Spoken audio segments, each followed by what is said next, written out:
नमस्कार, मैं हूं संजय शर्मा। आप देख रहे हैं 4PM news network. Dainik Bhaskar के राजनीतिक संपादक केपी मलिक ने कहा कि अपने प्रधानमंत्री को भारत की संसद में डर है, कई महिला सांसद काट ना लें, इसीलिए वो इजरायल के संसद को संबोधित करेंगे। अच्छा है, वहां की सुरक्षित है मामला। राजनीति बड़ी गजब चल रही है।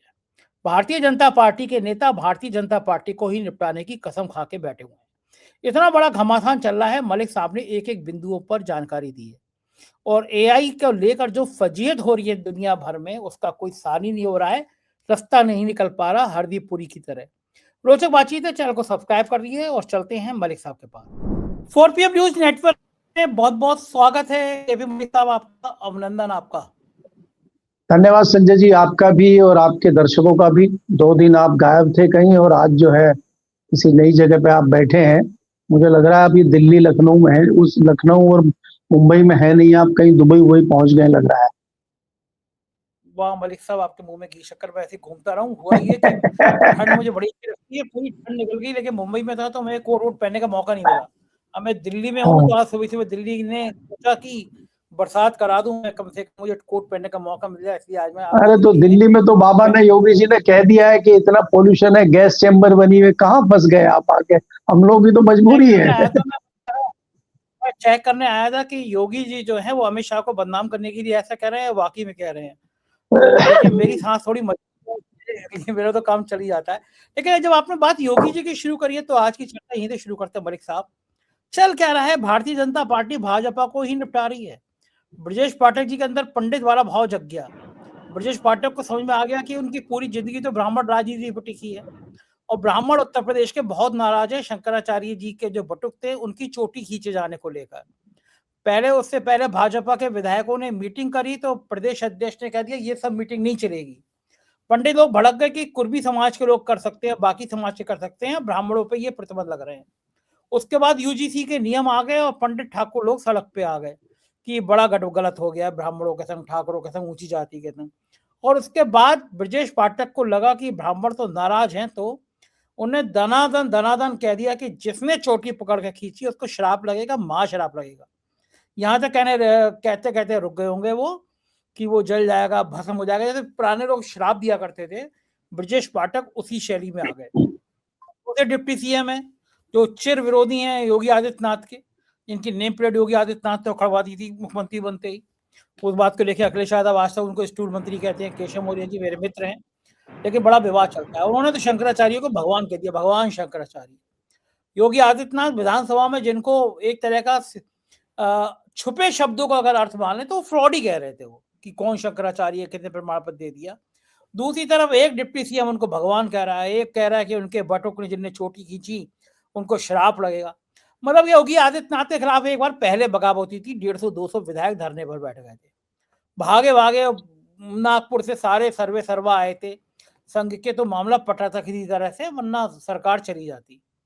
तो ये माना जाए कि योगी आदित्यनाथ को हटाना इतना आसान तो था नहीं बीजेपी के लिए। तो इस तरह से भाजपा के विधायकों की एक विरोध की भूमिका तैयार कराई जा रही है कि भाई विधायक विरोध करें और इस बहाने से योगी आदित्यनाथ को ठिकाने लगाया जा सकते हैं। क्या ये संभव हो पाएगा? योगी आदित्यनाथ इतने हल्के में हैं या फिर वही दिल्ली दरबार को ही उल्टा लटका देंगे? सीन क्या चल रहा है, क्या सूचना है मलिक साहब आपके पास? संजय जी देखिए, एक तो आपको ये समझना होगा कि जो भी उत्तर प्रदेश में हो रहा है या जो भी भारतीय जनता पार्टी में होता है वो यूं ही नहीं हो जाता। ये ब्रजेश पाठक जी यही थे जब अयोध्या में प्राण प्रतिष्ठा हुई थी, अयोध्या में मंदिर में, तब ये शंकराचार्य की चिंता इन ब्रजेश पाठक जी को नहीं। आज क्यों इतनी चिंता शंकराचार्य जी की हो रही है? 2024 को आप हमेशा दिमाग में रखिए संजय जी, जब भी आप उत्तर प्रदेश की बात करें, 2024 में भारतीय जनता पार्टी का जो हर्ष हुआ है, भारतीय जनता पार्टी चाहे उसमें योगी जी हो, चाहे दिल्ली दरबार हो और चाहे कोई भी हो, वो बड़े घबराहट में है। ऐसे में क्या किया जाए, इसको मैं यहाँ रोक के एक उदाहरण देता हूँ अपने गांव का। हमारे गांव में एक सुनार फैमिली थी और उनके 2 पोते थे सुनार के, बड़े उद्दंड थे वो। किसी भी गरीब के बच्चे को और उसको पीट के आ जाते थे, फिर वो उलाहना देने उनके घर पे आते थे, देखिए आपके लड़के ने हमें पीट दिया और बड़े नाराज है ये। तो उनकी अब वो क्या करें, अब अपना बच्चा है इसका क्या। तो वो जूता जो पहनते थे चमड़े का, पुरानी जूतियां जो गांव पहनते थे, उसको उल्टी करके, मतलब उल्टी तरफ से, और उसके सिर पर दे धवाधव दे, आवाज ज्यादा है, चोट कम लगे, और कहें देखो भाई हमने पीट दिया अपने को। तो ये क्या कर रही है भारतीय जनता पार्टी ने, जो पटकथा लिखी है कि भाई हम ब्राह्मणों के ठेकेदार नहीं है और इनसे हम बड़े नाराज हैं, ये ब्राह्मण इस तरह से कर रहे हैं। तो ब्राह्मणों से पीछा छुड़ाना चाह रही है भारतीय जनता पार्टी, और उनको गले लगाना चाहती है। जो दलित और पिछड़े चले गए हैं पीडीए में, समाजवादी पार्टी में, उनको वापस ला के गले लगाना चाह रही है। और वो गले कैसे लगे? तो गले तभी तो लगेंगे जब ब्राह्मणों को हम दूर करेंगे। तो ब्राह्मणों को दूर करिए और दलितों को, पिछड़ों को गले लगाइए, तभी तो हम 2027 जीत पाएंगे। अब आइए ब्राह्मणों पे। ये ब्राह्मण जाएंगे कहाँ? गरीब ब्राह्मण, ये तो सुदामा है, ये जाएंगे कहाँ? इन्हें तो पीटो, मारो, धमकाओ, कुछ भी करो, इनको तो भाजपा में ही रहना। बहुत माल है, अब पंडितों में बड़ा माल है, बीजेपी में बड़ा कमाया है। नहीं, वो देखिए वो तथाकथित, आप कुछ पंडितों की बात कर रहे हैं। देखिए यहाँ पर अगर हम पंडित की या ब्राह्मणों की बात कर रहे हैं, हम किसी विशेष ब्राह्मण की, संजय जी, बात नहीं कर रहे हैं। हम उन ब्राह्मणों की बात कर रहे हैं जो पूरा एक समाज होता है। कोई ब्राह्मण समाज अगर बहुत धनाढ्य हो गया हो तो मैं आपकी बात बिल्कुल नहीं मानूंगा, और ना मैं इत्तेफाक रखूंगा। चंद लोग होते हैं। अब आप सब जाटों को बोले कि सब जाट धनाढ्य हो गए, सब बड़े किसान है, ऐसा नहीं है, लेकिन हाँ किसान है ज्यादातर। तो ये एक उसमें लिया जाता है कि ब्राह्मण समाज जो है वो बेचारा गरीब तबका होता है, उसमें कुछ लोग चंद बन गए। अब आप तो देखेंगे जिन्होंने गोली चलवाई थी अयोध्या में, वो यहाँ भी आ गए थे दिल्ली, वो पावरफुल भी हैं और धनाढ्य भी हो गए। तो उनका उदाहरण दें ब्राह्मणों में, वो भी तो ब्राह्मण है। तो किसी विशेष एक व्यक्ति की बात ना करके ये मोटा मोटी मैंने आपको समझाया है आप कि ये नृपेंद्र मिश्रा की बात कर रहे हैं, गोली जी जी जी। अब आप उनको आप कुछ ब्राह्मणों की तकदीर होती है। देखिए नृपेंद्र मिश्रा ने गोली चलवाई कार सेवकों पर, लेकिन हाँ, मोदी जी ने मंदिर बनाने का ठेका उन्हीं को दिया, बेटे को श्रेय उन्हीं को जा रहा है। भगवान राम का आशीर्वाद मिला, बेटे को टिकट मिला, बेटा हार गया, लेकिन फिर एमएलसी बनवा दिया। नृपेंद्र मिश्रा में क्या खासियत है आज तक लोग नहीं समझ पाए कि कार सेवकों पर गोली चलाने वाले पंडित जी पर इतनी मेहरबानी क्यों? लेकिन आप गरीब ब्राह्मण की बात कर रहे थे, सॉरी मैंने आपको डिस्टर्ब कर दिया। नहीं, देखिए मैं इसीलिए कहता हूँ कि हमारा जो परसेप्शन है कि ब्राह्मण गरीब होता है और बेचारा होता है, और वो भारतीय जनता पार्टी के लिए मैं और ज्यादा बेचारा कह रहा हूँ। आप ये बताइए कि वो जाएगा कहाँ? इसलिए एक नया परसेप्शन बनाया जा रहा है कि मायावती जी ने कह दिया है कि भाई हम बिल्कुल अकेले चुनाव लड़ेंगे और 2007 के पैटर्न पे चुनाव लड़ेंगे और हमारी सरकार बनेगी और हम ब्राह्मण समाज को अपने साथ लेके आएंगे। अब उन्होंने भी त्याग दिया, वो जो उनका नारा था तिलक तराजू वाला और जूते चार लगाने वाला, उन्होंने भी त्याग दिया। अब वो भी ब्राह्मणों को गले लगाना चाहते हैं। तो ये पटकथा कहाँ लिखी जा रही है संजय जी? ये दिल्ली में लिखी जा रही है, लखनऊ में लिखी जा रही है, या कहीं गोरखपुर में लिखी जा रही है? ये पटकथा भारतीय जनता पार्टी को रिपीट करने के लिए उत्तर प्रदेश में लिखी जा रही है। लेकिन ये कितनी सरसबज होगी आपको ये देखना होगा, क्योंकि इसके चारों तरफ दूसरी चीजें भी तो हैं जो दिल्ली में चल रही है। जो अभी आपने देखा, जो अंतरराष्ट्रीय पटल पे मोदी जी को भारत का नाम रोशन किया है हमारे माननीय हरदीप पुरी जी ने, और वो इतने बौखला गए, अभी तक तो नाम ही तो आया है, दोषी तो उनको कोई बता नहीं रहा। भाई फर्जी भी हो सकता है नाम, वो ईमेल भी गलत हो सकती है, लेकिन वो सफाई देने आने, चोर की दाढ़ी में तिनका, बोला नहीं नहीं मैं तो सिर्फ 3-4 बार मिला था, मैं तो मिला नहीं था। अरे भैया 3-4 बार ही क्यों मिले थे? आपको क्या जरूरत थी ये कहने की? बाद में पवन खेड़ा ने उनकी पूरी हिस्ट्री निकाल दी कि आप तो 16-17 बार 18 बार मिले हैं। आपने तो उनको जो है 30-40 बार ईमेल किया है, कुछ उनका आया 60 से 62-64 आपके ईमेल, उन्होंने पूरा खाका खींच के रख दिया। अब आप क्या करेंगे? बात यह है कि आपने संविधान की शपथ लेके मंत्री बने हैं और आप झूठ बोल रहे हैं, और आप कहते हैं मैं झूठ नहीं बोलूंगा, वो शपथ ली हुई है। तो इसका मतलब आपके पास जो है, या आपके दिमाग में कोई शपथ के मायने है नहीं। तो जब आपके पास गोपनीयता की शपथ जो आपने ली है, सच बोलने की शपथ जो आपने ली है, जब आप उसको कुछ समझ ही नहीं रहे तो देश हित में आप क्या करेंगे? तो भारतीय जनता पार्टी भी चौतरफा घिरी हुई है, और कहीं ऐसे में अगर उत्तर प्रदेश से मामला खराब हो जाता है तो भारतीय जनता पार्टी इस बात से डरी हुई है। इसलिए ये पटकथा बटुक ब्राह्मणों पे लिखी जा रही है। ब्राह्मण समाज के कंधे पे बैठ के ही भारतीय जनता पार्टी वापस आ सकती है, चाहे संजय जी आप इस बात को माने ना माने। देखिए जाट वाट तो कुछ है नहीं, जाटों को तो कैसे ही बहका सकते हो आप, किसानों को कैसे ही बहका सकते हो, दूसरे तबके को आप कैसे ही बहका सकते हो? ब्राह्मणों को बहकाना इतना आसान नहीं है। तो ब्राह्मणों को थोड़ा ये टाइट करना पड़ेगा। तो भारतीय जनता पार्टी ब्राह्मणों को टाइट कर रही है और वो अपमान का बदला ले रही है बटुक ब्राह्मणों का।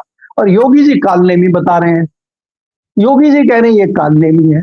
तो ये जो नूरा कुश्ती ब्राह्मणों को केंद्र में लेके चल रही है, जिसमें ब्राह्मण फंस गए हैं। अब ब्राह्मणों को देखना है क्या करना है, कि बहन जी मायावती के पास जाना है या दुत्कारने के बावजूद भारतीय जनता पार्टी के साथ ही रहना है। ये निर्णय तो ब्राह्मण समाज को ही लेना होगा जी। लेकिन ये जो ब्रजेश पाठक भड़का रहे हैं और ये सीधा सीधा ये तो योगी पे हमला है, तो ये बीजेपी के अंदर जो नूरा कुश्ती चल रही है खत्म होगी या नहीं होगी? नहीं नहीं, ये तो अंत तक चलेगी। तभी तो यही तो पटकथा लिखी गई है भाई। रामायण आप देखते, रामलीला आप देखते हैं, तो वहां पे राम रावण की लड़ाई दिखाई जाती है। बाद में तो दोनों साथ में पीछे बैठ के स्टेज के सिगरेट पी रहे होते संजय जी। तो बाद में तो चाय नाश्ता साथ ही चल रहा है। वो तो फ्रंट पे दिखाने के लिए, चैनल पे दिखाने के लिए, बाहर बयान देने के लिए चीजें चल रही हैं। मैंने आज एक इंटरव्यू देखा ब्रजेश पाठक जी का, हमारे आपके दोस्त हैं वो।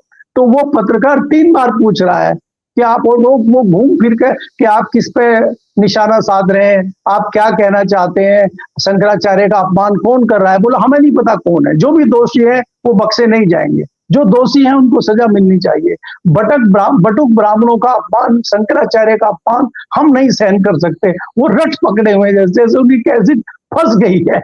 तो इसलिए वो इधर उधर नहीं जाना चाहते, वो टारगेट पे रहना चाहते हैं। तो ये जताता है कि उत्तर प्रदेश में संजय जी कोई मुद्दा इनके पास नहीं है। जिस प्रकार से आप देखेंगे समाजवादी पार्टी मजबूत एक विपक्षी दल के रूप में बैठी हुई है, और आप ये भी देखेंगे कि कांग्रेस जिस प्रकार से एक एक्टिव हुई है।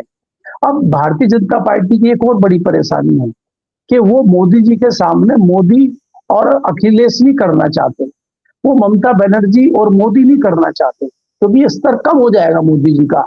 वो मोदी और राहुल करना चाहते हैं और कांग्रेस को जिंदा करना चाहते हैं, चाहे उत्तर प्रदेश हो और चाहे पश्चिम बंगाल हो। तो इसलिए भारतीय जनता पार्टी की कई परेशानियां हैं, उनको एक मोर्चे पे थोड़ी लड़ना है।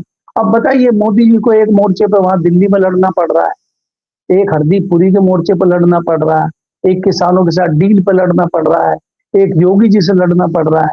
बाकी विपक्ष, चाहे राहुल गांधी हो, चाहे ममता बनर्जी हो, चाहे अखिलेश हो, इनसे तो लड़ना पड़ ही रहा है। तो एक मोदी जी कहाँ जाएंगे? तो इसलिए कुछ ड्यूटी जो है योगी जी की और ब्रजेश पाठक जी की लगाई गई है, मुझे ऐसा लगता है। बिल्कुल ठीक बात है। उधर दिल्ली में और तमाशा हो रहा है। एक गलगोटिया यूनिवर्सिटी है, मेरे पास तो पुख्ता जानकारी है, प्रमाण और इकट्ठे हो जाएंगे कि गलगोटिया यूनिवर्सिटी की फ्रॉड की कहानी कम नहीं है। इस यूनिवर्सिटी को जमीन देने में भी बड़ा खेल किया गया, बड़ा नियमों में बदलाव किया गया, और इस यूनिवर्सिटी के रोबोट ने पूरी इंटरनेशनल बदनामी करा दी। वो रोबोट जो है वो भाई साहब ने कह दिया हमारा है, और रोबोट चाइना के लोगों ने कहा कि ये तो फर्जी काम कर रहे हैं। अगर रोबोट बनवाने ही था तो अंबानी अडानी से बनवाते। ये गलगोटिया वाले बीच में कहाँ से आ गए? बाद में लाइट काट के भगाया गया। फिर गलगोटिया ने कहा हमारी यूनिवर्सिटी तो इतनी बढ़िया है कि शुभांकर मिश्रा नाम के देखिए पत्रकार हमारे से पढ़े हैं।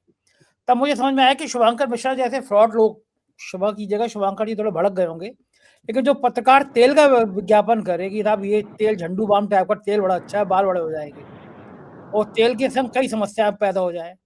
इसके अलावा यौन शक्ति वाली दवाइयाँ जो होती हैं उन डॉक्टर का प्रचार करे, और फिर वो अडानी के चैनल में एनडीटीवी पे आकर शो करे। उसके शो की ऐसी बैंड बजी कचहरी की 2000 लोग नहीं देखते थे। मैंने एक दिन स्टोरी कर दी तो उसको हटा दिया गया। बाद में उसके शो को 8 साढ़े 8 से वो लेट नाइट में कर दिया गया। तो शुभांकर के कम फ्रॉड वाली कहानियां समाज में नहीं घूमती। तेल की, यौन इच्छाओं की दवाओं का विज्ञापन करने वाले शुभांकर का गलगोटिया यूनिवर्सिटी ऐड कर रही है ना। अभी हमारे यहाँ पढ़े थे। मैं अच्छा, मैं समझ में आया कि इतना काबिल कहाँ से आ गया ये पत्रकार। पत्रकार तो नहीं कहना चाहिए, एंकर लोग आजकल पत्रकार नहीं होते। लोगों ने बताया कि इनके पत्रकारिता के नाम पे समझ बहुत छोटी है। एंकर होते हैं, एंकर सामने टीवी पे स्क्रीन पे आता रहता है, वो पढ़ते रहते हैं चेहरे बना बना के। गलगोटिया यूनिवर्सिटी ने जो इंटरनेशनल बेइज्जती कराई है, तो क्या लग रहा है कि सरकार इतनी बेबस कैसे थी कि उसकी व्यवस्थाएं कर ही नहीं पा रही थी? लाइट नहीं थी, यूपीआई नहीं चल रहा था, हालत खराब थी। बाद में गलगोटिया के स्टॉल की लाइट काट के भगाना पड़ा उनको वहां पे। लेकिन पूरी दुनिया में बेइज्जती हुई है। ये सब क्यों हुआ मलिक साहब? संजय जी देखिए, ये तो एक मोहरा बन गई है गलगोटिया यूनिवर्सिटी। ऐसी तमाम यूनिवर्सिटियां हैं भारत में। पिछले 10 साल में शिक्षा संस्थानों में, यूनिवर्सिटीज में, स्कूलों में जिस तरह का शिक्षा के साथ मजाक हुआ है पिछले एक दशक में, ऐसा कभी नहीं हुआ। आप ये देखिए, रिसर्च के नाम पे सरकार से मोटा पैसा आता है और ये उस पैसे का मिसयूज करते हैं। जैसे आपने अभी कहा भी, तो तमाम अधिकतर यूनिवर्सिटियों का ये हाल है। आप ये देखिए, इसमें गलती खाली यूनिवर्सिटी की नहीं है।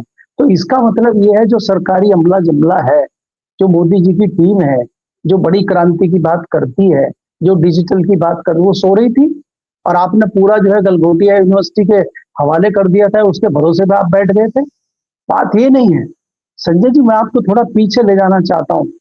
2015 में जब मोदी जी 14 में बन गए थे, 2015-16 में बहुत बड़े साइंटिस्ट हैं आशीष, उनका नाम है आशीष बासवानी, भारतीय वैज्ञानिक हैं, वो गूगल में काम करते हैं। उन्होंने ही एआई की शुरुआत की थी।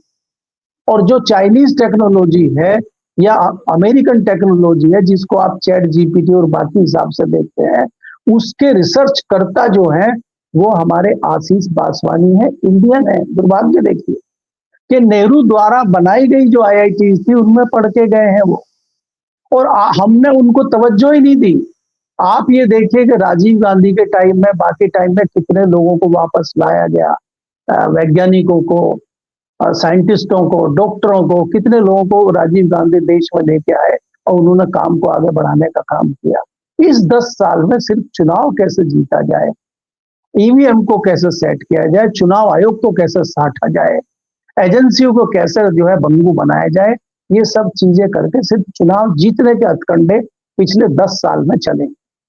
आपने जो है, जहां पे आप एंटर नहीं कर पा रहे थे, महाराष्ट्र आपने जीत लिया। जहां पर आप एंटर नहीं कर पा रहे थे, दिल्ली आपने जीत लिया। आपने बिहार में अपनी पोजीशन बढ़िया कर ली। अब आप सब कुछ छोड़ छाड़ के पश्चिम बंगाल जीतने के लिए आप जो है, चाहे हिंदू मुस्लिम की बात हो, चाहे वो आसाम के मुख्यमंत्री निशानेबाजी कर रहे हो, इस तरह के हथकंडे अपना के आप सिर्फ चुनाव जीतने का काम कर रहे हैं। आप देश की बात नहीं कर रहे हैं। अमेरिका जैसे लोग तो एआई में बहुत आगे हैं संजय जी। उनका तो बजट जो है देने का लगभग 80,000 करोड़ है और चाइना का 40 के लगभग होगा। मैं एक रफली आइडिया बता रहा हूं आपको। और हमारा 1 लाख करोड़ भी नहीं है जिसकी हम बात कर रहे हैं, क्योंकि इसमें करप्शन कर ही नहीं पाएंगे आप अगर बजट देंगे। बाकी जगह चीजों में आपको चाहिए, उसमें करप्शन चाहिए। तो हम लोग ये सिर्फ ढकोसलेबाजी में और हम लोग धार्मिक विवादों में लगे हुए हैं। हम देश के विकास में, इस तरह की टेक्नोलॉजी में दूर दूर तक कुछ नहीं है। चाहे आप कोई भी ढकोसला करते रहिए, सच्चाई तो ये है। क्योंकि हमारा जो असली मकसद होता है, मैं बार बार संजय जी आपको कहता हूं कि आप मुझे बताइए कि पिछले 10 साल में आज भी आप जो है नेहरू को गाली दे रहे हैं, आप कांग्रेस को कोसने पर लगे हुए हैं, आप विपक्ष को कोसने पर लगे। अरे भाई, आप अपने 10 साल में जो आपने विकास के झंडे गाड़े हैं, उसको आगे रख के चलिए ना, कि देखिए हमने 10 साल में ये काम किया है और हमें 10 साल और मौका दीजिए, हम भारत को कैसे आगे लेके जाते हैं। कितना आगे ले गए आप 10 साल में भारत को। आपने क्या क्या विकास किया, कौन कौन सी यूनिवर्सिटी आपने बनाई, कौन कौन सी आईआईटी आपने बनाई, कौन से आईआईएम आपने बनाए, कौन से हॉस्पिटल्स आपने बनाए, शिक्षा के बड़े केंद्र कौन कौन से बने, क्या बना, बताइए तो सही। आपसे आपको ले दे के अयोध्या मंदिर और पटेल जी की मूर्ति गुजरात में बता रहे हैं आप, जो पुल बनाते हैं, चाहे गुजरात हो, चाहे बिहार हो, चाहे यूपी हो, वो गिर जाते हैं बनते बनते।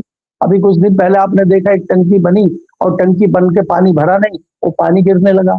एक टंकी झांसी में बनी नहीं, वो बनते बनते गिर गई, उसमें लोग दबे नहीं, बच गए बेचारे। तो ये तो हाल आपके विकास का है। तो आप एआई में कहां से आगे बढ़ पाएंगे, बजट ही नहीं दे रहे हैं आपको। आप हमारे इसरो का हाल देख लीजिए। तो ये तो सिर्फ जो है धार्मिक भावनाएं भड़का के और इस तरह की चीजें करके सत्ता में बने रहना चाहते हैं, या जहां सत्ता में नहीं रहे वहां आना चाहते हैं। यही इनका हिडन एजेंडा है। इसमें कोई नई चीज संजय जी मुझे दिखाई नहीं दे रही है और इनको कोई शर्म भी नहीं आएगी इसमें। आप ये देखिए कि हरदीप पुरी जी कोई शर्मिंदा हो या उनको कोई दिक्कत हो, ऐसा कुछ नहीं है। वो सफाई दे रहे हैं। अब प्रधानमंत्री मोदी जी उनकी सफाई में ट्वीट कर रहे हैं। और नई बात और अंत में बता रहा हूँ संजय जी आपको, हमें नहीं पता है, भारत सरकार की ओर से जानकारी नहीं दी गई।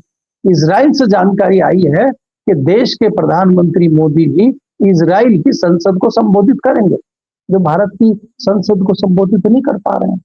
हमारा बजट सेशन चला गया, राष्ट्रपति जी का अभिभाषण चला गया, वहां नहीं जा रहे वो, क्योंकि वहां खतरा है। बिरला जी ने कह दिया तो इजराइल की जो संसद है वो सेफ है, इसलिए वो इजराइल जा रहे हैं। बिल्कुल, बिल्कुल ठीक कह रहे हैं, यहाँ पे दाँत से काट सकती है महिला सांसद, इसलिए इज़राइल जा रहे हैं। बहुत-बहुत शुक्रिया मलिक साहब, आपने मुझे इतना समय दिया बातचीत की, थैंक यू सर। ये तो मलिक जी पूरी बातचीत आपने सुनी, कैसी लगी बातचीत बताइएगा ज़रूर, शुक्रिया, थैंक यू।